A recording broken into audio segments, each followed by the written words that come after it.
ఇకపై మీకు ఇష్టమైన ఫేవరెట్ సీరియల్స్ యొక్క ఫుల్ ఎపిసోడ్స్ యూట్యూబ్లో అందుబాటులో ఉండవు. కేవలం సన్నెక్స్లో మాత్రమే ఫ్రీగా చూడొచ్చు. ఏంటి ఏంటి రోజాది? అమ్మా, నేనిప్పుడు ప్రెగ్నెంట్.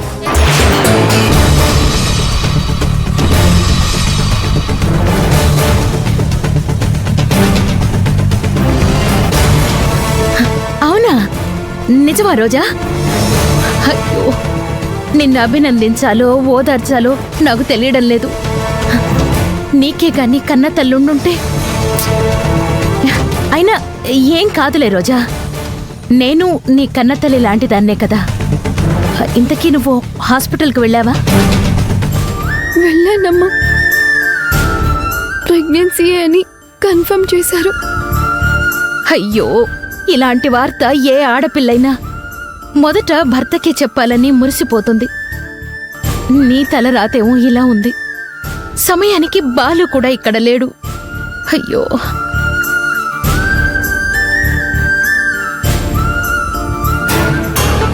నువ్వు తన బిడ్డకి తల్లి కాబోతుంటే ఆ బాలు ఇంకొకరితో హనీమూన్కు వెళ్ళాడు. నేను నీ తల్లినే కదా రోజా. బాలుని కోర్టుకు లాగుతాను, కేసు పెట్టి జైల్లో పెట్టిస్తాను.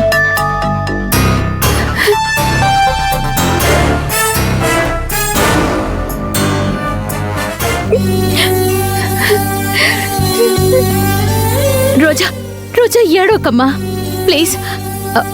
ఈ అమ్మ నీకుంది, నువ్వు ధైర్యంగా ఉండు. నీ దగ్గరికి నేను వస్తున్నాను, ఓకేనా? జాగ్రత్త, ఏడవకు, ఏడవద్దు.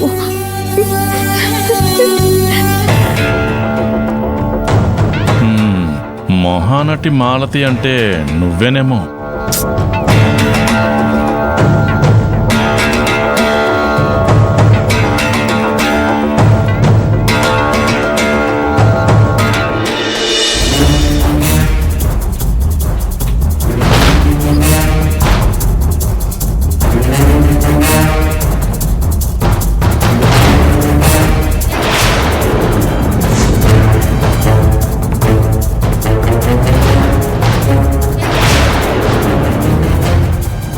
చూడండి, ఈ గెస్ట్ హౌస్కి ఎంతో మంది వచ్చి ఉంటారు, వెళ్ళుంటారు. మీకు 100-150 ఇచ్చుంటారు. ఇంకొంతమంది అది కూడా ఇవ్వకపోయిండొచ్చు. అవును మేడం. మీ చేత అన్ని పనులు చేయించుకొని వెళ్తూ వెళ్తూ ఏదో ముష్టేసినట్టు వేసెళ్తారు. నిజం మేడం. కానీ నేను అలాంటి దాన్ని కాదు, అర్థమవుతోందా? నాకు మీ అందరితో పనుంది. నేను చెప్పినట్టు మీరు వినాలి. వింటాను అంటే మీకు బోల్డ్ ఎంత డబ్బు ఇస్తాను. ఏం చేయాలి మేడం? ఏం చెయ్యమన్నా చెయ్యాలి. అదేంటి ఇదేంటి అని ఎదురు ప్రశ్నలు వేయకూడదు. మీకు ఇక్కడ జీతం ఎంత ఇస్తున్నారో నాకు అనవసరం. మీరు తీసుకున్న దానికన్నా 5 రెట్లు ఒకేసారి ఇప్పుడే ఇస్తాను. డబ్బా? డబ్బా?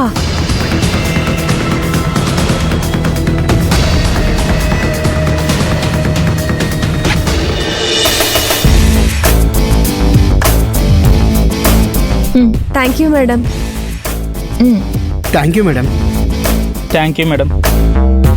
Thank you madam. మేడం మాకింత మనీ ఇచ్చారు, మీరు చాలా గ్రేట్ మేడం. ఇంకా ఇస్తాను. నేను చెప్పింది ఫాలో అవ్వండి చాలు. మేడం, మీరు చెప్పినట్టే చేస్తాము. గుడ్.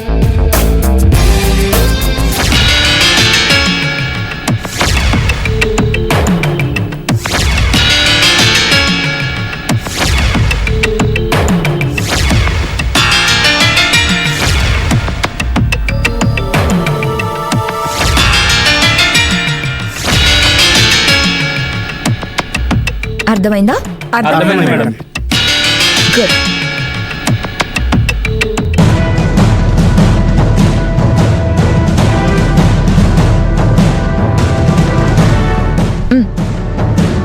ఈవిడ పేరు రోజా. బాగా చూడండి.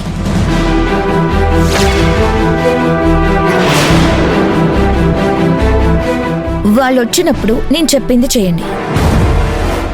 మాలతి గారు ఎప్పుడైతే మీ మీద గట్టిగా అరుస్తారో, సీరియస్ అవుతారో, అప్పుడు మీరు వాళ్ళని లోపలికి రానివ్వాలి. అర్థమైంది కదా? అలాగే అలాగే మేడం. Okay madam. వెళ్ళండి, వెళ్ళి మీ పనులు చూసుకోండి. సరే మేడం. ఆ, నువ్వు ఆగు. చెప్పండి మేడం. నీ పేరేంటి? ఉమాదేవి మేడం. ఆ, ఉమాదేవి, నీ దగ్గర ఎన్ని చీరలున్నాయి? ఒక 10-12 ఉంటాయి మేడం. అదిగో అక్కడ చూడు, ఆ సూట్ కేసు ఉంది కదా,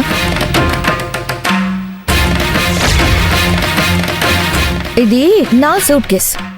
ఇందులో 20 చీరలున్నాయి. అవన్నీ నీకే ఇచ్చేస్తాను.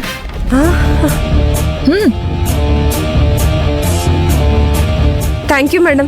Thank you very much. చెప్పేది విను ఉమాదేవి. ఆ, వంట చేసేది నువ్వే కదా? అవును మేడం, నేనే చేస్తాను. ఈరోజు ఏం వంట చేస్తున్నావు? మీరేం చేయమంటే అది చేస్తాను మేడం. నువ్వేం చేసినా నాకు ప్రాబ్లం లేదు, కానీ ఆ వంట తిని మా వారు ఒక 3 గంటలు మత్తులో ఉండిపోవాలి. అందులో నువ్వేం కలుపుతావో నాకు తెలియదు, కానీ మొత్తానికి మా వారు నిద్రపోకూడదు. మత్తులో ఉండాలి, కానీ నేను చెప్పినట్టు వినాలి. అర్థమైందా? అర్థమైంది మేడం. ఆ, ఈ విషయం ఎవరితోనో అనుకో. నీకు చీరలతో పాటు ఇంకొంత మనీ కూడా ఇస్తాను, సరేనా? సరే మేడం, నేను చూసుకుంటాను. సరే, నువ్వు వెళ్ళు. అలాగే మేడం.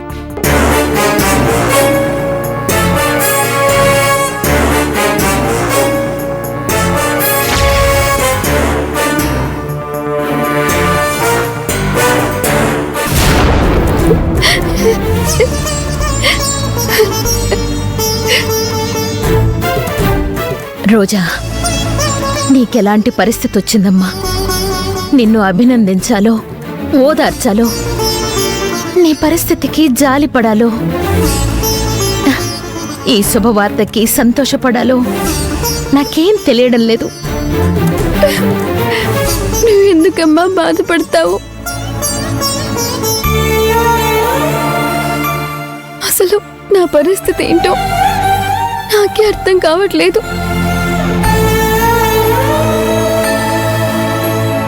కర్మ ఎంతటి వాళ్ళనైనా వదలదు అని అంటారు.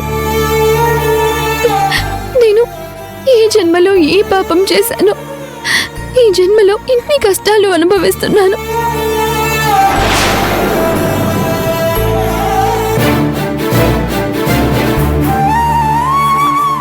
చిన్నప్పుడే అమ్మని పోగొట్టుకున్నాను. నాన్న ఎవరో తెలిసాక ఆయన కూడా నాకు దూరం అయ్యారు. నేను నష్టజాతకురాలమ్మా, నష్టజాతకురాలి.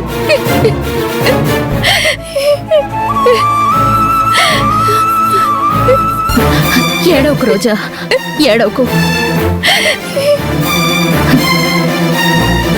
ఏంటో నువ్వు పుట్టినప్పటి నుంచి నీ జీవితంలో కష్టాలే వస్తున్నాయి.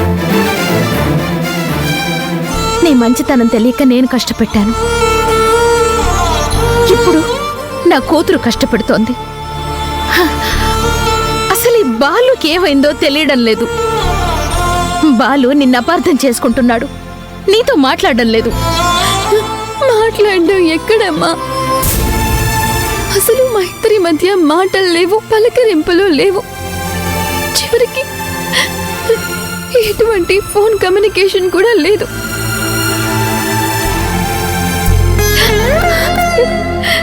ఇలాంటి పరిస్థితిలో ఆ దేవుడు నన్ను తల్లిని చేస్తున్నాడు.